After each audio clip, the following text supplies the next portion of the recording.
marketing company called Favor One, where we host marketing events. And honestly, at the age that I am, I'm first giving God all the praise. Right. I am. Right. My grandmother's a pastor, so I have no problem speaking about God in any type of form of fashion. And at the age that I am, a lot of people do. You don't hear too much of God at the age of 21. You don't hear too much of God at 20. And I have no type of shame in my game at this point. Right. Just because of what God has done for me, I cannot sit here and just not give him the praise and glory. I came such a long way. In 2014, I got into a car accident that basically changed my life.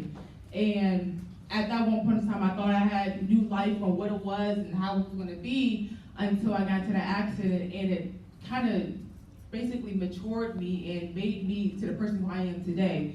So I have so much to be grateful for, from my family to what I've done to what I'm getting ready to do. I mean, there's so much to be grateful for. So I give God, first and foremost, before I even start even speaking, give God all the praise. Right. I am what Mr. Senator Muse called the face of the millennials, and to be honest, at the age that I am and at the rate that I see people at my age going, it's kind of surprising. Not everybody is on the level of maturity. Not everyone of my age is on the level of respect. Not everyone is on the level of basically being who they are because of peer pressure or whatever the case may be. And yes, I came from Prince George's County. I went to Gwynn Park High School, graduated in 2014. And I experienced a lot in the way of not only just peer pressure, but just kids trying to fit in so much, they don't know who they are at that point. And I knew that I wanted to be different because of the fact that I knew I wanted to be somebody. I knew that I wanted to do something, strive something, to be something, to do something that's going to change other people's lives as well. It's not always about yourself. You know, you always got to think outside and to help others as well. And so just to be able to have the opportunity to just speak to everybody on our generation, it's amazing. And there's so many people out there also, I gotta give credit to the other side of my generation, where they actually know where they're gonna go. They're in college and they're doing this and they're doing that. They have 2-3 jobs working here and there. And the thing I really wanna see in a change for the millennials is honestly their attitude.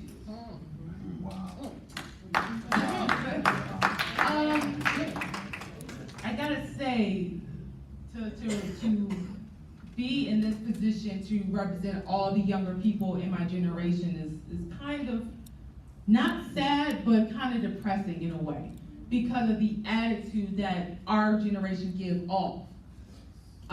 It's a lot of talk back. It's a lot of, oh, I do what I want to do, pants hanging, sagging all the way down. And trust me, I don't want to. It's like, I don't want to see your drawers. Like, that's kind of nasty. You know, like, oh my gosh.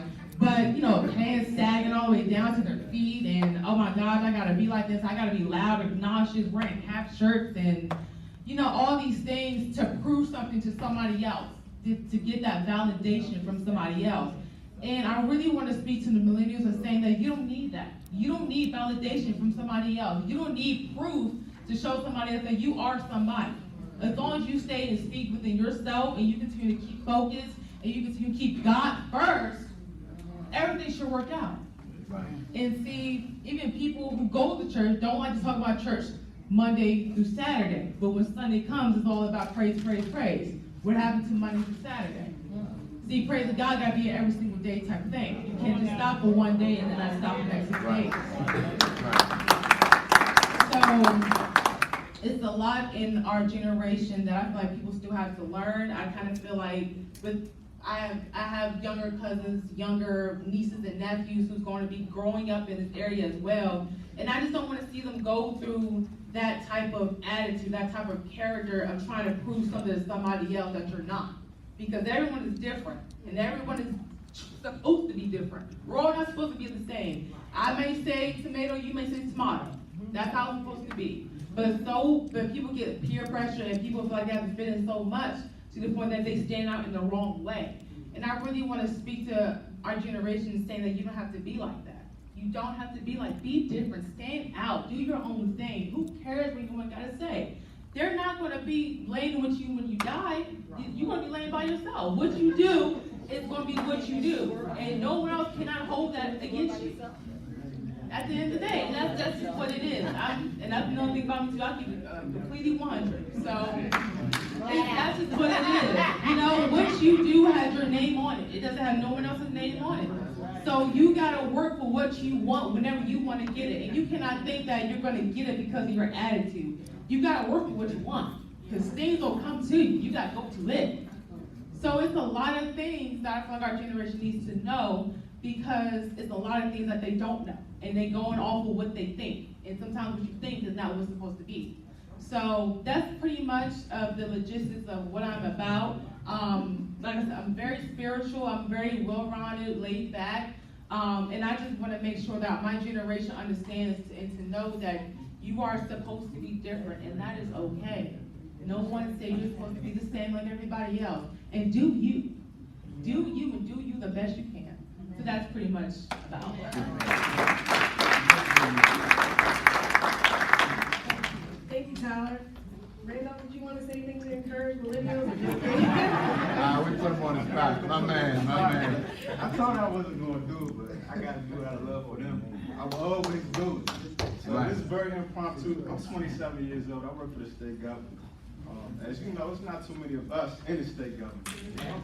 Due to the fact, millennials, we need a sense of direction. We need to understand where to go.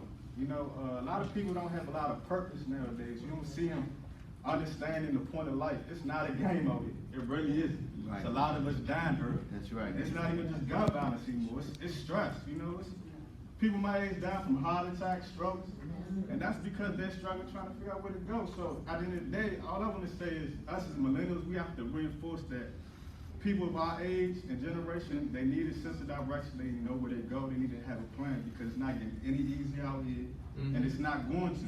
So I really want to kind of reinforce that. You know, being 27, I really want to see the next generation coming up, and they're not looking too good, but that's where we come into play. That's right. So That's that's right. pretty much my whole sense of my little spiel. That's right. Randy put me on the spot. Go ahead. Yes, let's give them a